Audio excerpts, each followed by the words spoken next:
ओम नमः शिवाय साधना प्रभामध्ये तुमचे खूप खूप स्वागत। ओम एकदंताय विद्महे वक्रतुंडाय धीमहि तन्नो दंती प्रचोदयात। हा गणेश गायत्री मंत्र आहे। या मंत्राने आपण गणपती बाप्पांची पूजा करतो। 18 डिसेंबर बुधवारी या वर्षीची शेवटची संकष्टी चतुर्थी आहे। या दिवशी आपण गणपती बाप्पाची पूजा व साधना करतो। या दिवशी ही पूजा आणि साधना कशी करायची हे आपण पाहूयात। सकाळी लवकर उठून घर अंगण उंबरठा स्वच्छ करायचा आहे। देवघर स्वच्छ करायचे आहे। देवपूजा करताना देवारातील गणपती बाप्पांची मूर्ती घेऊन त्या मूर्तीला पंचामृताने व पाण्याने अभिषेक करायचा आहे। त्यानंतर ती देवघरात ठेवून तिची पंचोपचार पूजा करायची आहे। पंचोपचार पूजा म्हणजेच काय? स्नान, गंध, पुष्प, धूप, दीप या प्रकारे आपण पंचोपचार पूजा करतो।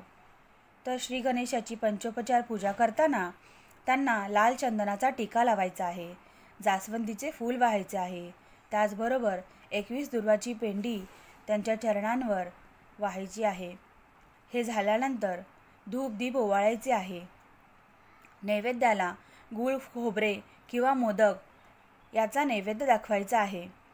नैवेद्य दाखवल्यानंतर आरती करायची आहे। आरती झाल्यानंतर श्री गणेश साधना करण्यासाठी ओम गंग गणपतये नमः हा मंत्र आपण 108 वेळा रुद्राक्षाच्या माळेवर जप करू शकतो। त्याचबरोबर गणपती अथर्वशीर्ष व संकटनाशन गणपती स्तोत्र याचा पाठ करायचा आहे। त्यानंतर रात्री उपवास सोडण्यापूर्वी आपण चंद्राची पूजा करतो। तर या रात्री चंद्रोदय 9:03 आहे।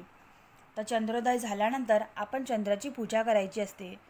त्यांची पूजा करण्यासाठी कच्चे दूध व पाणी यांचे मिश्रण घेऊन या मिश्रणाने त्यांना अर्घ्य द्यायचं आहे। अर्घ्य दिल्यानंतर दीप ओवाळायचा आहे। नैवेद्य दाखवायचा आहे। हा नैवेद्य दुधाचा असू शकतो। त्यानंतर उपवास सोडायचा आहे। उपवास सोडून आपली ही संकष्टी चतुर्दशीचे जे व्रत असतं हे पूर्ण होतं। अशा प्रकारे संकष्टी चतुर्दशीचे व्रत कसे करावे आणि साधना कशी करावी हे आज आपण पाहिले।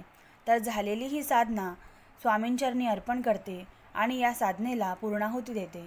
ओम पूर्णमदः पूर्णमिदं पूर्णात् पूर्णमुदच्यते पूर्णस्य पूर्णमादाय पूर्णमेवावशिष्यते। ओम नमः शिवाय। व्हिडिओ आवडला असेल तर लाईक करा, शेअर करा, सबस्क्राईब करा। भेटूया अशाच एका नवीन व्हिडिओसोबत। ओम नमः शिवाय। धन्यवाद।